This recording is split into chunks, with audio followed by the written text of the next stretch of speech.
Olá, alunos de processo civil.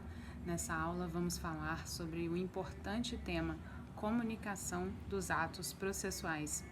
E para isso vamos usar as questões do material didático. Vamos começar a resolução delas. Primeira questão, enunciado diz: Gioconda ingressou na vara civil da comarca XYZ e com uma ação de responsabilidade civil em face de André, observando o procedimento comum. André é regularmente citado para oferecer resposta com base nas modalidades de citação previstas pelo direito processual civil. Assinale a alternativa correta. Muita atenção sempre no comando da questão, né? Se você deve procurar a correta ou a errada. Nesse caso, devemos encontrar a alternativa correta. Alternativa A. Se o oficial de justiça, após comparecer 3 vezes ao local, não conseguir citá-lo, mas tiver suspeita de que André se oculta, será feita a citação por edital. Não, senhores, o artigo 252, ele prescreve ali o passo a passo da citação chamada por hora certa. Há pelo menos 2 erros aqui nessa assertiva. Uma mudança no código anterior, eram 3 vezes que o oficial de justiça ia até o local de residência para encontrar ali o citando.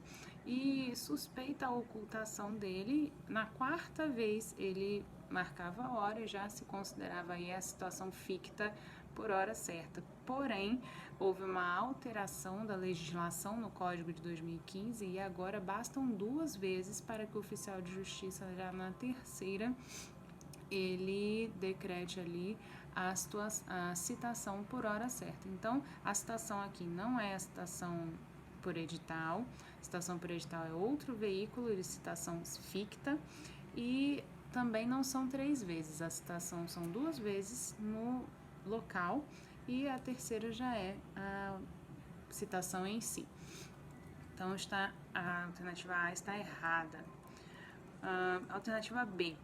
Se a citação ocorrer por meio eletrônico e seu conteúdo não for acessado no prazo de 10 dias, deverá ocorrer a citação ficta do réu.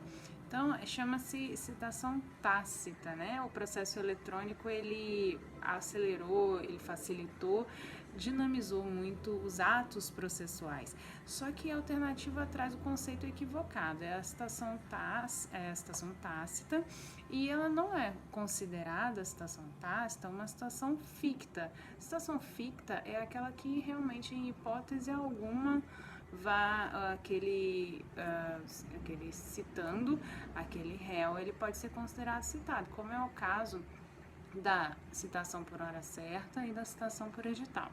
Por força de lei da Lei de Processos Eletrônicos, Lei número 11.419 de 2006, o artigo 8º, parágrafo 1º diz: as citações, intimações, notificações, né, todos os atos de comunicação processual, remessas que viabilizem o acesso à íntegra do processo correspondente serão consideradas vista pessoal do interessado para todos os efeitos legais.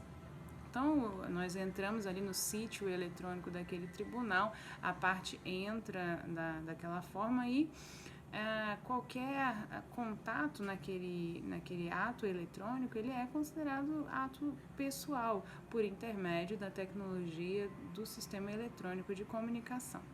Então, está equivocada a questão que chama a citação tácita eletrônica de citação ficta, porque é uma situação pessoal. Prosseguindo.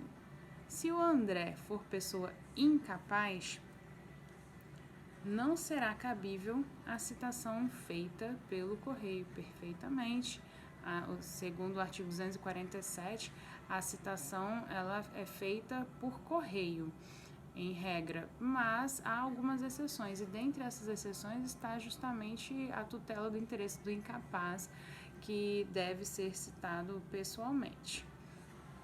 Vamos lá. A alternativa D diz o seguinte: se for necessário realizar a citação em comarca contígua, deverá ser expedida a carta precatória para que o juízo deprecante realize a citação. Então, vamos colocar aqui alguns conceitos. O que é comarca contígua?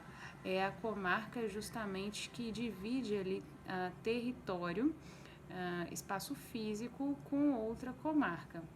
Não quer dizer necessariamente que seja que os lugares que estão próximos um do outro sejam considerados contíguos.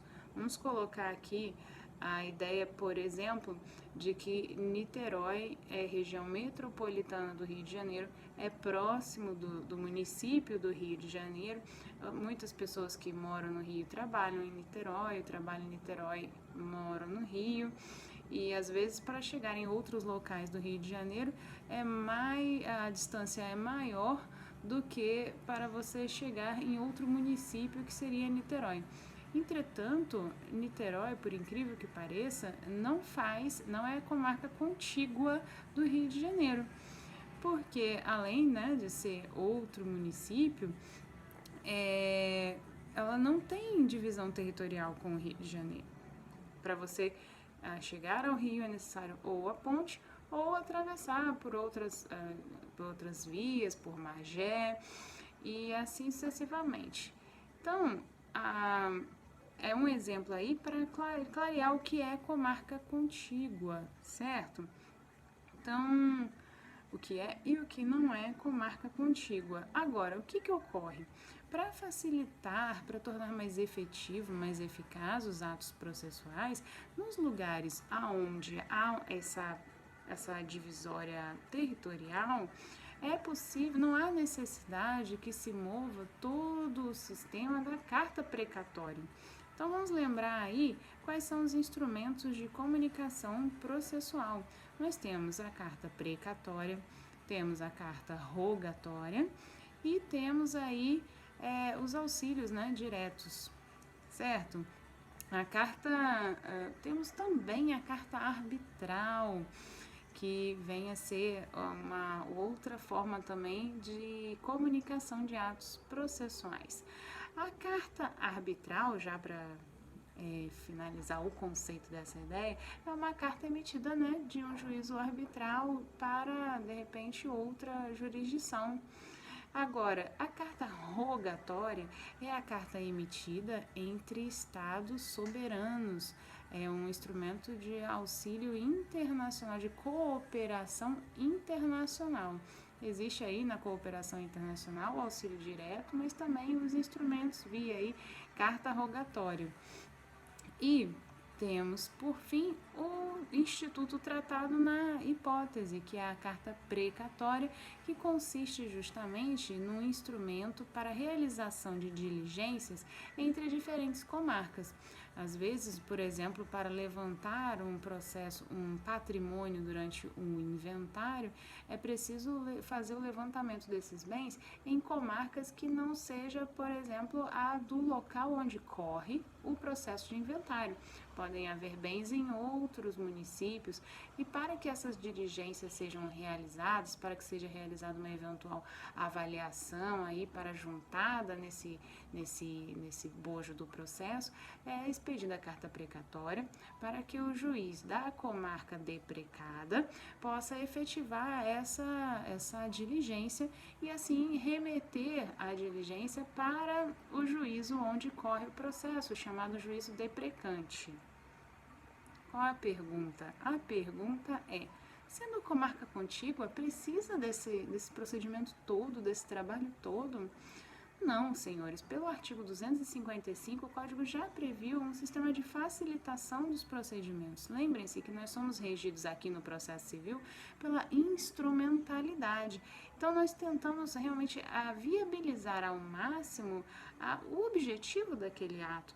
É assim que o artigo 255 traz que, nas comarcas contíguas, de fácil comunicação e nas que se situem na mesma região metropolitana, o oficial de justiça poderá efetuar em qualquer delas citações, intimações, notificações, penhoras e outros atos executivos.